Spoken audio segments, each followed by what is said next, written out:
Good evening everyone. सभी साथियों का स्वागत है आपके अपने यूट्यूब चैनल रामगढ़ एडुकेयर में।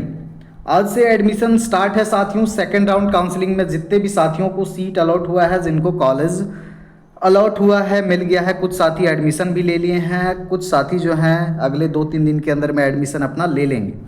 लेकिन यहाँ पर दिक्कत ये है कि बहुत सारे साथियों को कॉलेज पसंद नहीं आया है, तो ये क्या करेंगे इस सिचुएशन में, या फिर जिनको कॉलेज ही अलॉट नहीं हुआ है ऐसे अभ्यर्थी क्या करेंगे। साथ ही साथ जो अभी तक पार्टिसिपेट नहीं किए हैं काउंसलिंग में, जिनका CML या कैटेगरी रैंक बहुत ज़्यादा है, तो उनको क्या करना है। तो सबसे पहली बात है साथियों, एडमिशन जितने भी साथी ठान लिए हैं कि इस बार लेना है 2025 से 27 के सेशन में, सभी का एडमिशन होगा। आपको पेशेंस बनाए रखना होगा और अपडेटेड रहना होगा। उसके लिए हमारे साथ आपको बने रहना होगा साथी। कितने राउंड तक यहाँ पर काउंसलिंग होगा, एडमिशन होगा, जैसा कि JCECB बोर्ड ने साथियों अनाउंस किया है कि 4th राउंड तक काउंसलिंग होगा।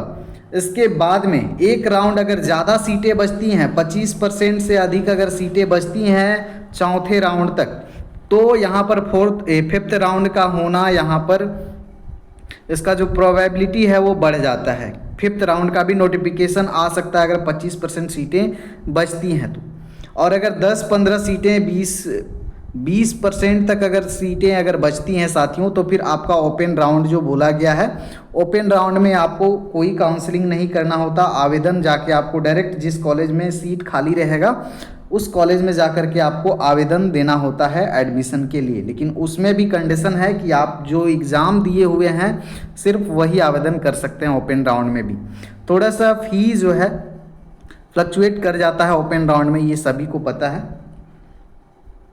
सेकेंड राउंड में जिनको कॉलेज नहीं मिला है तो घबराए नहीं। मैंने पहले भी बोला था, कुछ अभ्यर्थी जैसे OBC कैटेगरी के हैं, 25,000 CML है, 30,000 CML है, और अच्छा कॉलेज को चॉइस फिल कर देते हैं, तो दिक्कत यहाँ पर हो जाता है, कॉलेज नहीं मिल पाता है। तो जिनको कॉलेज नहीं मिला है बिल्कुल आप घबराएं नहीं, आपको कॉलेज मिलेगा अगले राउंड में, 3rd राउंड में, 4th राउंड में मिलेगा। तो 3rd राउंड में कौन पार्टिसिपेट करेंगे, 4th राउंड में कौन पार्टिसिपेट करेंगे, ये 2nd राउंड में एडमिशन के बाद जो सीटें बच जाएंगी, जो सीट मैट्रिक्स आएगा, सीट मैट्रिक्स को अच्छे से ध्यान से समझते हुए साथियों मैं एक वीडियो बनाऊंगा, डेडिकेटेड वीडियो। 3rd राउंड में कौन पार्टिसिपेट करेंगे, किनको कॉलेज मिलेगा, या फिर 4th राउंड का वेट करेंगे। तो आप लोग अब 2nd राउंड का एडमिशन ख़त्म होने दीजिए, तब तक आपको इंतज़ार करना होगा सीट मैट्रिक्स का। कॉलेज अगर पसंद नहीं आया है तो सीधी बात है अभी आप एडमिशन ना लें। जिसको भी कॉलेज पसंद नहीं आया है दूसरे राउंड में, तो आप एडमिशन ना ही ले तो बेहतर होगा, क्योंकि अभी आपके पास ऑप्शन है, मौका है 3rd राउंड और 4th राउंड तक का। अगर आपके मनपसंद कॉलेज मिल जाते हैं तो बहुत अच्छी बात होगी, क्योंकि पूरे 2 साल का बात है, 2 साल पूरा आपको आना जाना करना होगा, है ना। तो इन सारी चीज़ों को भी ध्यान में रखते हुए अगर नहीं पसंद आ रहा है या फिर ज़्यादा दूर हो रहा है तो 3rd 4th तक आप इंतज़ार कर लें। लास्ट ऑप्शन है, लास्ट में तो आपको मिल ही जाएगा। जब 2nd राउंड में कॉलेज आपको मिल जा रहा है तो 3rd 4th में तो वो कॉलेज आपको डेफिनेटली मिलेगा ही मिलेगा। लेकिन अगर 3rd 4th राउंड में आपके पसंद का कॉलेज मिलता है तो ये ज़्यादा बेहतर होगा साथी। तो आप लोग पेशेंस बनाए रखेंगे।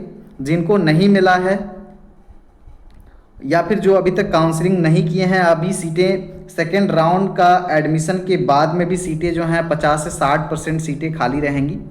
तो आप लोग घबराए नहीं कि 8,000 समथिंग कुछ सीट अलॉट हुआ है तो इस बार सीट फुल हो जाएगा, ऐसा कुछ नहीं है।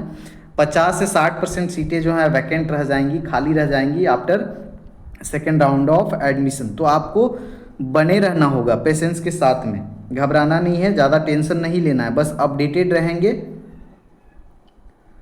बाकी के अपडेट के लिए बने रहेंगे। धन्यवाद।